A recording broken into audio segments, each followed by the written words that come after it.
The dust-laden wind swept across Tabitha Blackburn's face as she stared at the handwritten notice tacked to the weathered post office wall in Muskogee, Oklahoma Territory, 1878.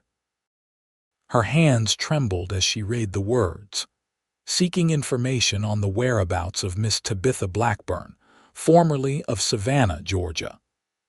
The name at the bottom of the notice made her heart stop. Robert Holloway, the man she'd fled from 3 years ago, had found her trail.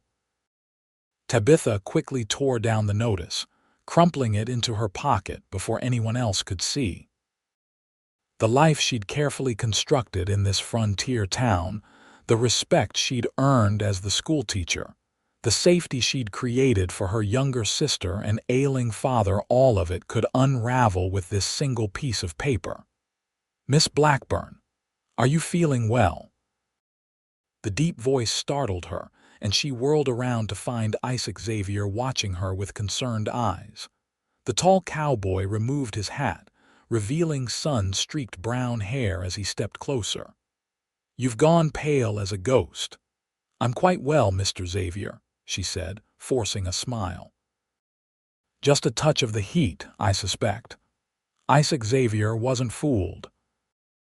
In the 6 months since he'd arrived in Muskogee to help run his uncle's cattle operation, he'd come to know Tabitha Blackburn as many things proper: intelligent, dedicated to her students but never frail or easily affected by the elements. The woman had taught school through last winter's blizzard, trudging through knee-deep snow to ensure her pupils didn't miss a day of learning. "Let me walk you home," he offered, replacing his hat. "It's nearly sunset anyway, and these streets aren't as safe as they ought to be." Tabitha hesitated, her mind racing. She needed to get home to warn her family, to decide what to do next. Running again would be difficult with her father's worsening condition, but staying might be impossible. "Thank you," she finally said. "That would be kind." As they walked the dusty Main Street, Tabitha clutched her shawl tightly around her shoulders despite the lingering heat of the summer day. Isaac noticed how her eyes darted to each passing stranger, how she quickened her pace whenever anyone approached. "Miss Blackburn," he said carefully, "I don't mean to pry, but if you're in some kind of trouble—" "Trouble?" Her laugh sounded brittle even to her own ears. What trouble could a schoolteacher possibly find in Muskogee? Isaac's gaze was steady. "This territory's seen all manner of folks trying to outrun something, some running from the law, others from mistakes or memories." He adjusted his gun belt, a habit when he was thinking carefully about his words. "A person's past is their own business, but sometimes a burden shared is easier carried." They reached the modest home where Tabitha lived with her 17-year-old sister Penelope and their father, Walter Blackburn. The small house sat on the edge of town, its weathered clapboards freshly painted white, a testament to Tabitha's determination to create a proper home despite limited means.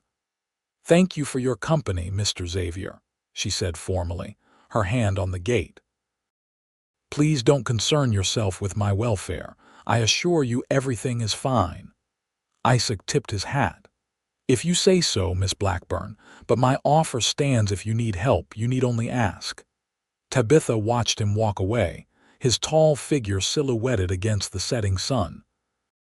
For a moment, she allowed herself to imagine what it might be like to trust him with her secret, to share the burden she'd carried alone for 3 years. Then she shook her head and hurried inside. "Tabby, is that you?" Penelope called from the kitchen. "Pa's having a good day."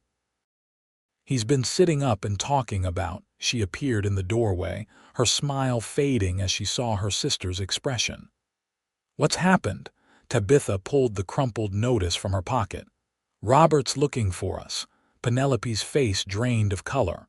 "How? We've been so careful." "I don't know, but we need to decide what to do." They moved to their father's bedroom, where Walter Blackburn sat propped against pillows, his once robust frame now thin and frail. At 58, consumption had aged him beyond his years, but his mind remained sharp. "Pa," Tabitha said gently, taking his hand, "there's something we need to discuss." Walter studied his daughter's face. "He's found us, hasn't he?" Tabitha nodded, tears threatening. "I'm sorry, I thought we were safe here." "Don't apologize," her father said firmly. "You protected this family when I couldn't. You've given us 3 good years. We could move again," Penelope suggested. "Further west, maybe." Walter shook his head. "I won't survive another journey, and we all know it." He squeezed Tabitha's hand. "This is your home now. You've built a life here. It's time to face what comes." "But if Robert tells people what happened in Savannah," Tabitha couldn't finish the sentence. "Then we'll deal with it," Walter said. "The truth will stand on its own merits." Tabitha wasn't so sure. The truth was complicated, and frontier justice could be swift and unforgiving. She hadn't just fled a romance. She'd fled a powerful man's vengeance after refusing his advances and accidentally causing his brother's death. Robert Holloway had vowed to see her hang, and his family had the influence to make it happen, evidence notwithstanding. That night, after her family slept, Tabitha sat at the kitchen table writing lesson plans by lamplight, though her mind was elsewhere. A soft knock at the door startled her. Hand trembling, she reached for the small revolver she kept in the drawer before approaching the door. "Who's there?" she called.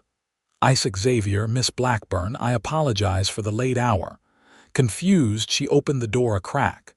"Mr. Xavier," he stood on her porch, hat in hand. "I was riding the boundary of my uncle's property and saw your light. Thought I'd check that everything was all right." "At 11 in the evening." She raised an eyebrow. Isaac looked sheepish. "Truth be told, I was concerned after seeing you at the post office today." "I told you there was nothing, Miss Blackburn," he interrupted gently. "I saw the notice before you tore it down." Tabitha felt the blood drain from her face. She gripped the door frame to steady herself. "I think you'd better come in," she whispered. They sat at the kitchen table, Tabitha's hands wrapped around a cup of tea she couldn't bring herself to drink. Isaac waited patiently, his presence somehow both reassuring and terrifying.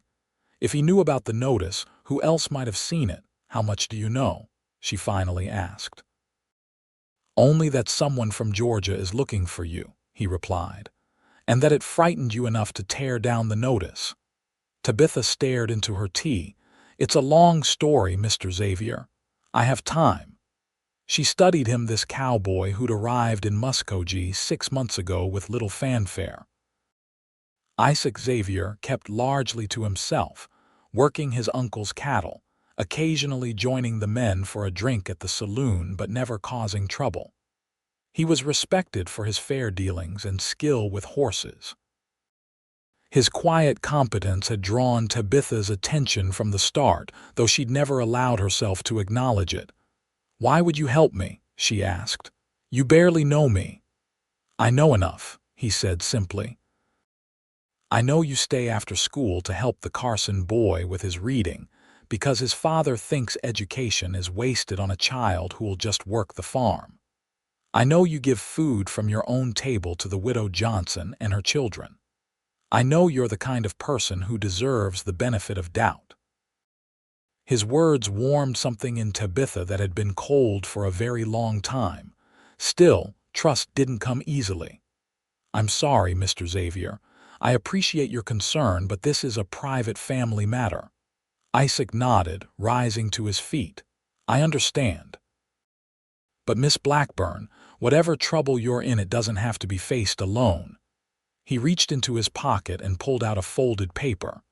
"I took the liberty of removing the other notices I found in town. There were 3 more." Tabitha gasped softly as he placed them on the table. "I thank you." "Good night, Miss Blackburn." He settled his hat back on his head. At the door, he paused. "My friends call me Isaac." After he left, Tabitha sank into her chair, staring at the notices. Robert was clearly determined to find her. She needed to make preparations to protect her family somehow. But for the first time in 3 years, she also felt something unexpected, the possibility that she might not have to face this threat entirely alone. The next morning, Tabitha arrived at the schoolhouse earlier than usual. The one-room building sat on the edge of town, surrounded by cottonwood trees that provided welcome shade during the hot Oklahoma summers. Inside, she lit the lamps and began writing arithmetic problems on the blackboard, trying to maintain her routine despite the fear gnawing at her insides. The sound of approaching hoofbeats made her freeze. Setting down the chalk, she moved cautiously to the window. Relief flooded through her when she recognized Isaac Xavier dismounting from his chestnut gelding. He tied the horse to the hitching post and approached the schoolhouse, carrying something wrapped in cloth. "Mr. Xavier," she greeted him at the door, "this is unexpected. Miss Blackburn." He removed his hat. "I hope I'm not interrupting your preparations." "The children won't arrive for another hour," she said. "Is there something I can help you with?" Isaac held out the cloth-wrapped package. "My mother's recipe, sourdough biscuits with honey. I thought you might need something for breakfast given the circumstances." The simple kindness nearly undid her. "That's very thoughtful. There's something else." His expression grew serious. "A man arrived on the morning stage. He's asking questions at the hotel about a woman from Georgia." Tabitha's hand flew to her throat. "What does he look like?" "Tall, dark-haired, expensive suit, walks with a silver-headed cane." "Robert," she whispered, "he's here already." Isaac stepped closer. "Miss Blackburn, Tabitha, let me help you." She shook her head. "You don't know what you're offering. This isn't your fight." "I'm making it my fight." The determination in his voice made her look up. "I've seen men like him before, men who use their position to hunt others.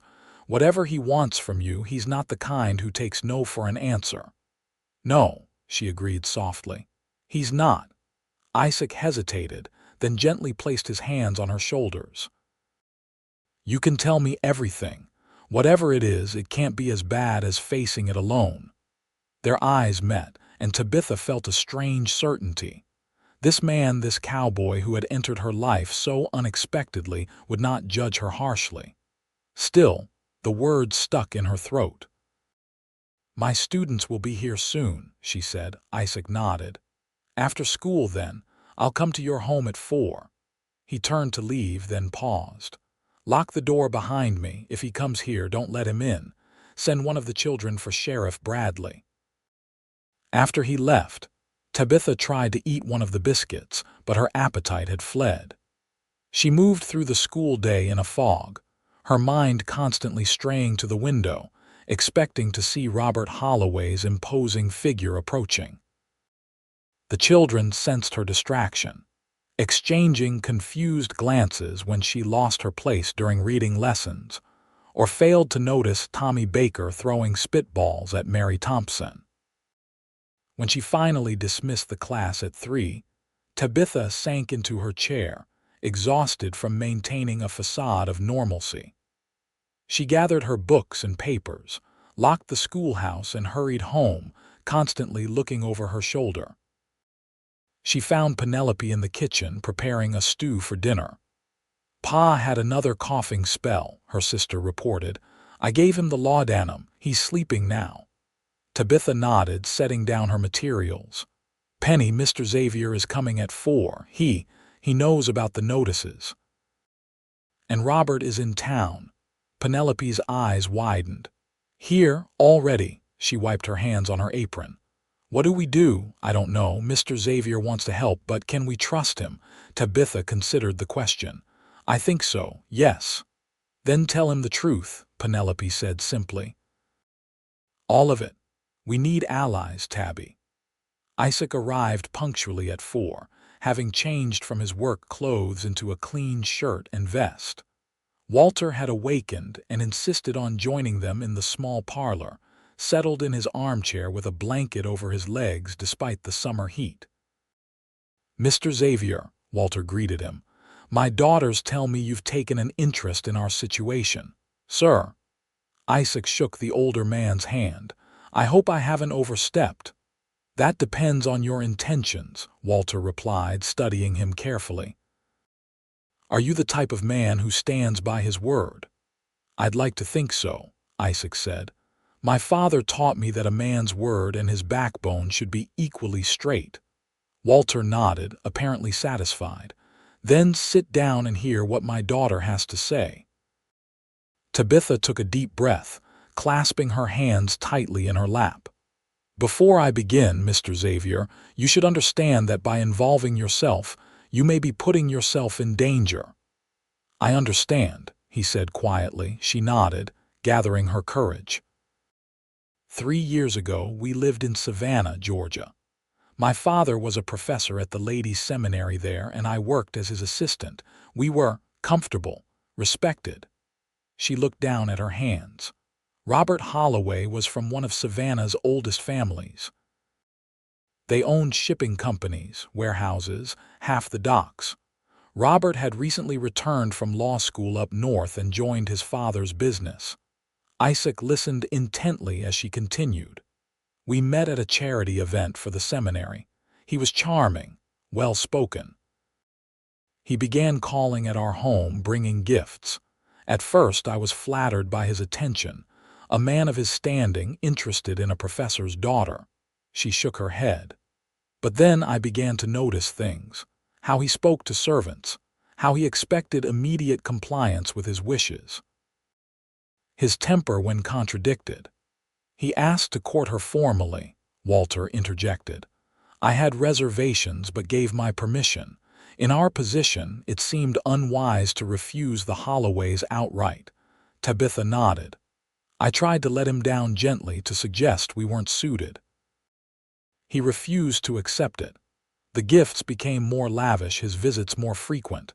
Then he began following me, appearing unexpectedly when I was shopping or walking in the park. He said he was protecting me."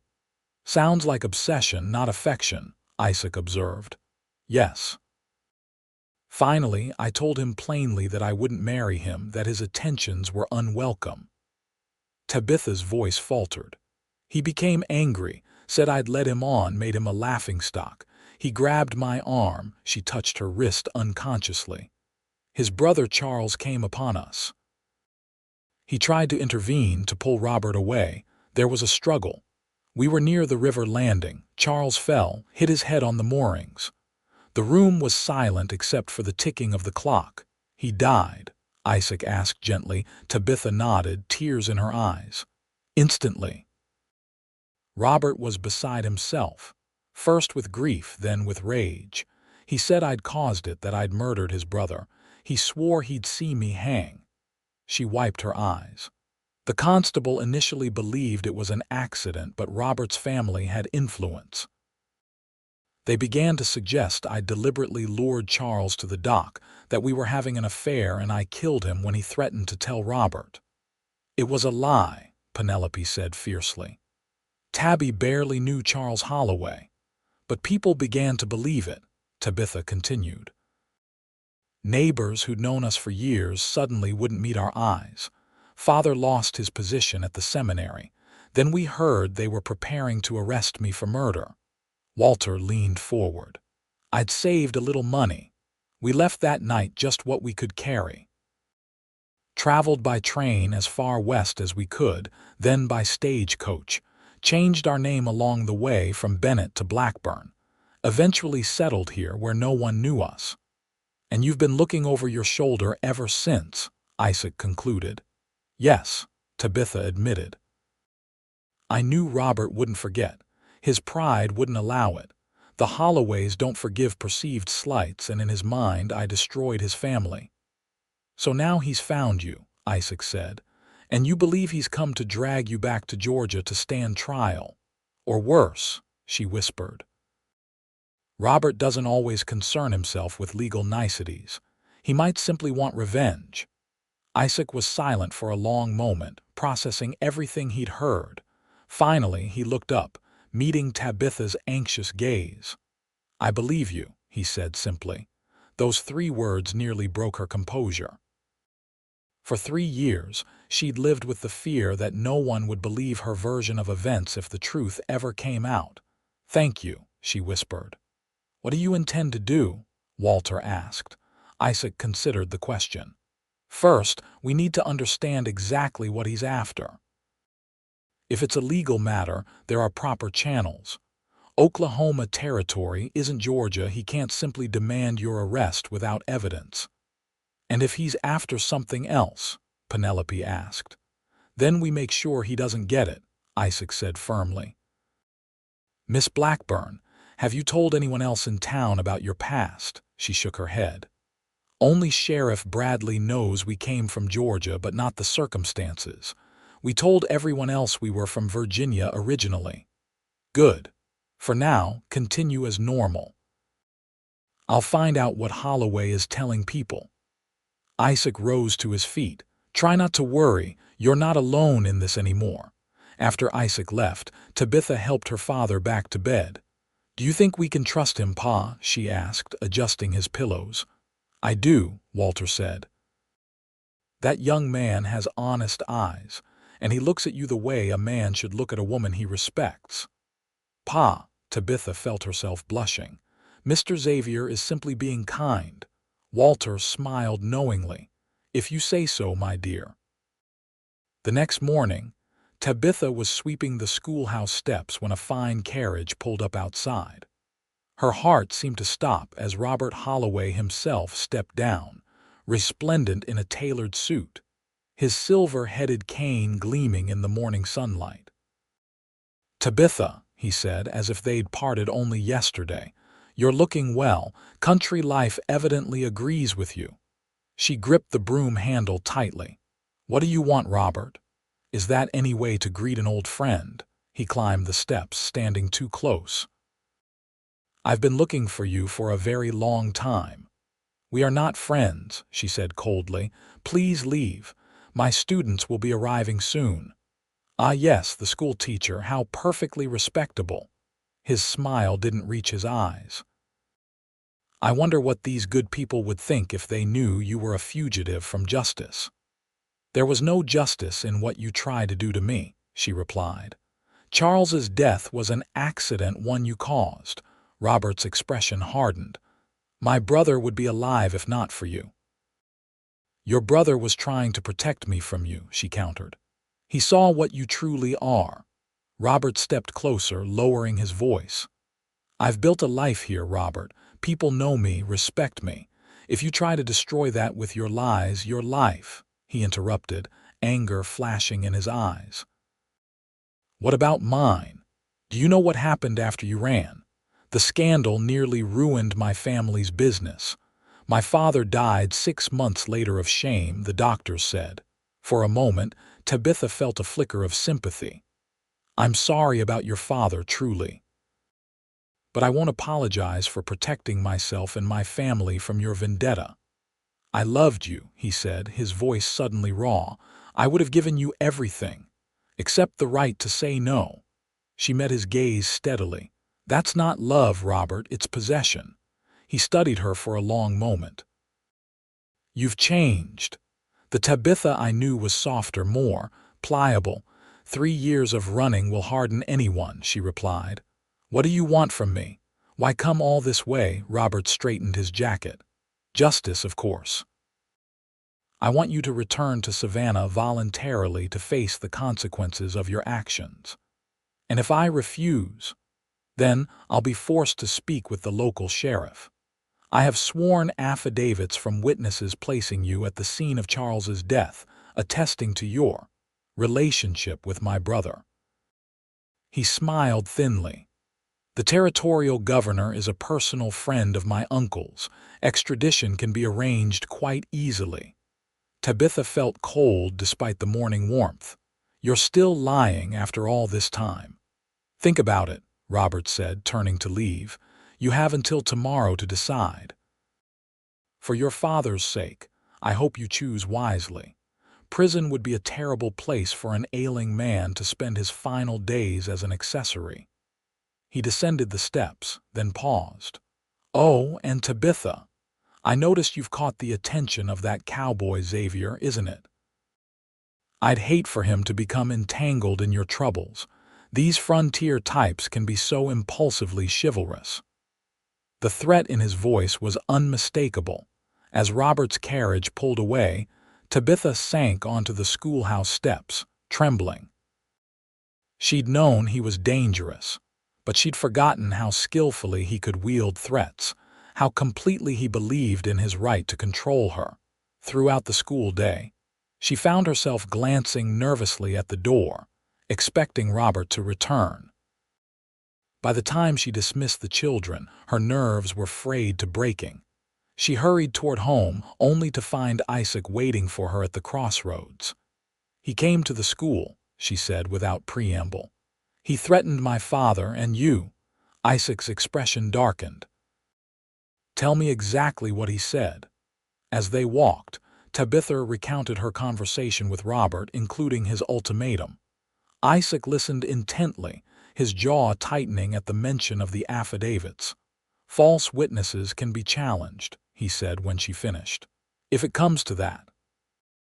"It's my word against his," Tabitha pointed out, "and the Holloways have money, influence. So we need to find leverage," Isaac said thoughtfully. "Something that makes him back down." "Like what?" "Robert doesn't fear anything except public embarrassment, and he's already weathered that." Isaac was quiet for a moment. "Perhaps it's not what he fears, but what he wants." "He wants me to suffer," Tabitha said bitterly. "He as much as admitted it." "No," Isaac said slowly. "I think he wants you." Tabitha stopped walking. "What?" "Men like Holloway don't spend 3 years tracking down someone they merely want to punish," Isaac explained. "He could have sent hired men for that. He came himself because his obsession hasn't died." The realization made Tabitha feel ill. "That doesn't help us." "It might," Isaac said. "Obsession makes people careless, emotional." He touched her arm gently. "Trust me a little longer. I need to speak with Sheriff Bradley." "Robert said the governor would support extradition." "Let me worry about that," Isaac said. "For tonight, stay close to home. I'll have some friends keep an eye on your house just in case." "Friends?" she asked. "I've been in Muskogee longer than Holloway," Isaac said with a slight smile, "and cowboys look after their own." True to his word, Tabitha noticed several of the men who worked for Isaac's uncle riding past her house at regular intervals that evening. Their presence was a comfort, especially when she spotted Robert's carriage passing slowly by just after dark. The next morning, Tabitha was preparing breakfast when a knock came at the door. She opened it to find Sheriff Bradley standing on her porch, looking uncomfortable. "Miss Blackburn," he said, removing his hat. "I'm afraid I need to speak with you about a serious matter." Her heart sank. "Please, come in, Sheriff." Bradley entered, declining her offer of coffee. "There's a Mr. Holloway in town making some troubling accusations about you and your family," he said without preamble. "Says you're wanted in Georgia in connection with a death." "I'm aware of his claims," Tabitha said carefully.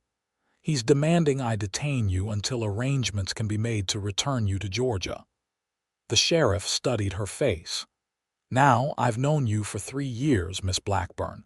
You've been nothing but an asset to this community. So before I do anything official, I'd like to hear your side." Relief washed over her. "Thank you, Sheriff. The truth is complex, but I'd be happy to explain." Another knock interrupted her. This time it was Isaac at the door, accompanied by a distinguished-looking gentleman in a suit.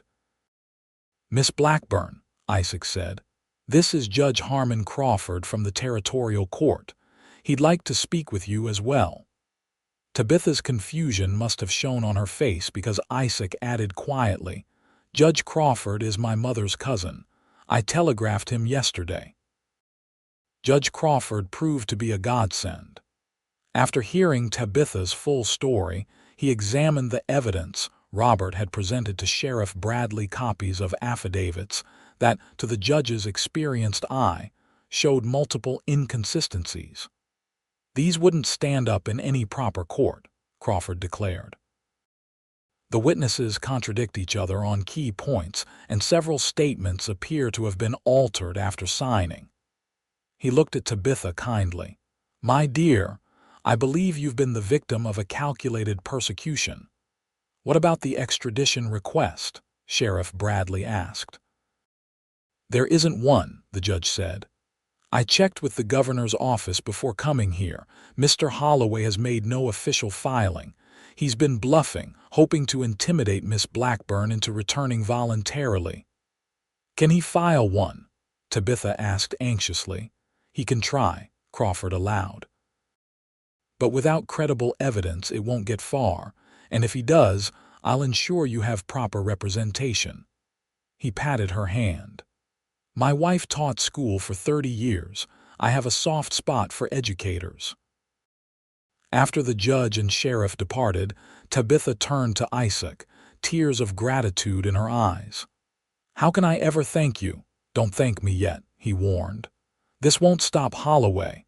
It just changes his approach." As if summoned by his name, Robert appeared at Tabitha's door less than an hour later, his face flushed with anger. "You think your Cowboy's connections will save you?" he demanded, pushing past her into the house. "This changes nothing." Isaac stepped forward, placing himself between Robert and Tabitha. "Mr. Holloway, you're trespassing. And you're interfering in matters that don't concern you," Robert snapped. He turned to Tabitha. "Tell your watchdog to heel so we can discuss this reasonably." "There's nothing to discuss," Tabitha said firmly. "Judge Crawford has reviewed your evidence and found it wanting. You have no legal claim against me or my family." Robert's facade of civility slipped, revealing the rage beneath. "You think I care about legalities? There are other ways to get what I want." His hand moved toward his jacket. Isaac reacted instantly, drawing his revolver before Robert could retrieve whatever weapon he carried. "I wouldn't," he said quietly. Robert froze, then slowly raised his hands, smiling thinly. "Well, well. The Cowboy has teeth." He glanced at Tabitha. "Is this what you prefer now, Tabitha? A man who smells of cattle and sleeps under the stars? How your standards have fallen." "I prefer a man with honor," she replied steadily. "Something you've never understood." Robert's eyes narrowed. "This isn't over." He looked contemptuously at Isaac. "Enjoy her while you can, Cowboy. She'll run eventually. It's what she does." After he stormed out, Tabitha sank into a chair, trembling. "He won't give up." "No," Isaac agreed. "Men like him never do willingly." He holstered his revolver. "Which means we need to force his hand." "How?" Isaac smiled grimly. "By using his obsession against him." The plan they devised was risky but elegant in its simplicity. Robert Holloway's primary weakness was his pride and his need to maintain appearances. If they could provoke him into revealing his true nature publicly, his credibility would be destroyed. Word was carefully spread that Tabitha and Isaac were to announce their engagement at the town's Founders' Day celebration that weekend. The news, as expected, reached Robert almost immediately. "Are you certain about this?" Tabitha asked Isaac the evening before the celebration. They sat on her porch, watching the sunset paint the sky in brilliant oranges and pinks. "The engagement is just a ruse, but people will talk." Isaac studied her face in the fading light. "Does that bother you?" She hesitated. "I don't want you to feel obligated." "Tabitha," he said gently, taking her hand. "There's something I need to tell you." He took a deep breath. "My coming to Muskogee wasn't entirely coincidental." She stiffened. "What do you mean?" "After my father died 2 years ago, I found letters among his papers' correspondence with your father from their university days." Isaac smiled at her surprise. They'd been friends in their youth but lost touch over the years. When I mentioned I was heading west, my mother suggested I look up Walter Blackburn, said he was a good man who'd help me get established. You knew who we were all along." Tabitha withdrew her hand. "Was everything a deception then?" "No," Isaac said quickly. "I arrived in Muskogee and discovered Walter Blackburn was now Walter Bennett, and that he had 2 daughters instead of 1. I realized something was wrong, that you were hiding. I decided not to approach you directly, to respect your privacy." "But you kept watch over us," she said, understanding dawning. "The times you'd ride past our house, offer to help with repairs." "I promised my mother I'd look out for her old friend's family," he admitted. "But Tabitha, what began as a promise became something else entirely. The woman I came to know, her strength, her kindness, her devotion to her family and students, that woman earned my admiration on her own merits." Tabitha was silent, processing his revelation. "Why tell me now?" "Because I don't want any more secrets between us," Isaac said. "And because I want you to know that tomorrow's announcement doesn't have to be just for show." He looked directly into her eyes. "If you'll have me." The Founders' Day celebration transformed Muskogee's Main Street into a festive tableau. Bunting hung from storefronts. Tables laden with food lined the thoroughfare, and a small band played cheerful tunes. Tabitha arrived on Isaac's arm, wearing her best dress of pale blue silk, a remnant of her life in Savannah that she'd saved for special occasions. Walter came in his wheelchair, pushed by Penelope, his frail condition unable to dampen his evident happiness. "You look beautiful, my dear," he told Tabitha, patting her hand. "Your mother would be so proud." Tabitha blinked back tears. "Thank you, Pa." The celebration was in full swing when Robert Holloway appeared, immaculate as always in expensive clothes that set him apart from the frontier townspeople. He watched from the periphery as Tabitha and Isaac moved among the crowd, accepting congratulations on their engagement from neighbors and friends. "He's here," Tabitha murmured to Isaac as they finished a dance. "By the refreshment table." Isaac nodded slightly.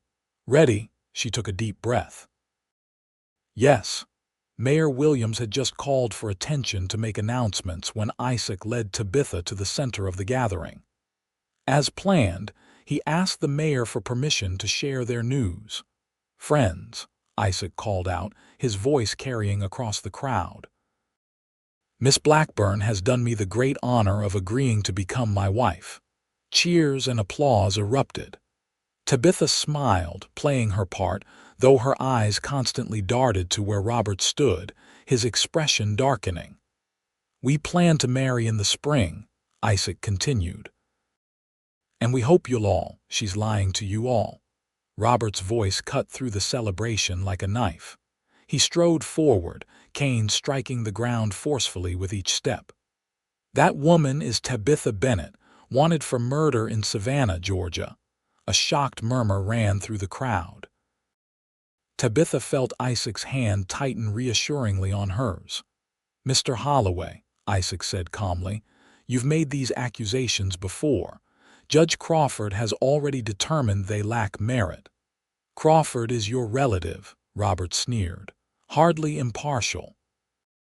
"And you're hardly a disinterested party," Isaac countered. Robert turned to the crowd. "This woman seduced my brother, then killed him when he threatened to end their affair. She fled justice, taking her family with her.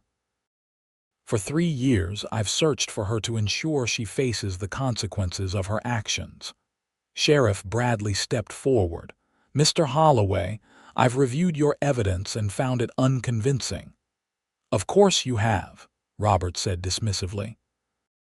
"She's bewitched this entire town, just as she bewitched my brother." He turned to Tabitha. "Tell them the truth for once, Tabitha. Tell them how you led Charles on, how you arranged to meet him at the docks that night." "The only truth," Tabitha said clearly, "is that your brother died trying to protect me from you. You couldn't accept my rejection, so you created this fiction to punish me." Liar. Robert lunged forward, grabbing her arm roughly. You're coming back to Savannah to face justice. Isaac moved to intervene, but before he could, something unexpected happened. Walter Blackburn rose shakily from his wheelchair. Take your hands off my daughter, he commanded, his professor's voice ringing with authority despite his frail condition. Robert turned, momentarily startled by the old man's unexpected strength. You're defending a murderous old man. I'm defending my daughter from the man who has tormented her for years, Walter replied. He addressed the crowd. I was there that night on the Savannah docks. I followed Tabitha when I learned Holloway had been threatening her. I saw with my own eyes how his brother intervened when Robert became violent, how the struggle sent Charles falling to his death. Robert's face contorted with rage. More lies. You weren't there. I was, Walter insisted. I didn't come forward then because I feared your family's influence. That was my mistake, one I've regretted every day since. You can't prove any of this, Robert snarled. Perhaps not, a new voice interjected. Judge Crawford stepped forward. But I've received some interesting correspondence from Savannah. He held up several telegrams. It seems Mr. Holloway's business practices have come under scrutiny in his absence. Several former associates were quite willing to share information about falsified affidavits in exchange for leniency. Robert's face drained of color. That's impossible. And this, Crawford continued, producing another paper, is a statement from Mrs. Eleanor Prescott, who witnessed the incident from her carriage. She confirms Professor Blackburn's account entirely. Prescott, Robert spat. That old widow. No one will believe Eleanor Prescott sits on the board of 3 banks and is a cousin to the governor, Crawford interrupted. Her word carries considerable weight. Seeing his carefully constructed narrative collapsing, Robert made one final, desperate move. He reached into his jacket and pulled out a small revolver, aiming it at Tabitha. If I can't have justice, I'll take vengeance, he declared. Several things happened at once. Isaac moved to shield Tabitha. Sheriff Bradley drew his weapon, and from the edge of the crowd, a shot rang out. Robert cried out, the revolver falling from his hand as blood blossomed on his shoulder. Standing 15 feet away, Penelope Blackburn lowered the small derringer she'd concealed in her reticule. That's for my sister, she said steadily, and for 3 years of living in fear. In the chaos that followed, Robert was disarmed and arrested. Judge Crawford promised to personally oversee the case against him, which now included attempted murder and falsification of evidence. The telegrams from Savannah revealed that in Robert's obsession with finding Tabitha, he'd neglected his business affairs, leaving partners to discover years of financial improprieties. His return to Georgia would likely lead straight to a prison cell. As the town doctor tended to Robert's wound, Penelope's shot had been precise, painful, but not life-threatening. Tabitha found herself surrounded by neighbors expressing support and indignation on her behalf. The truth, finally revealed, had not driven them away as she'd feared. Instead, it had cemented her place in the community. Later that evening, as lanterns illuminated the continuing celebration, Tabitha found a quiet moment with Isaac beneath the cottonwood trees. I still can't believe it's over, she said softly. After so long. Isaac smiled, brushing a strand of hair from her face. Your father was magnificent. I had no idea he planned to confront Holloway like that. Neither did I, Tabitha admitted. He's been saving his strength for days, it seems. And Penny, I never knew she carried a derringer. Your family is full of surprises, Isaac observed. Must be where you get it from. Tabitha looked up at him, suddenly serious. About the engagement. I meant what I said, Tabitha. He took her hands in his. It doesn't have to be just for show. She studied his face in the soft lantern light.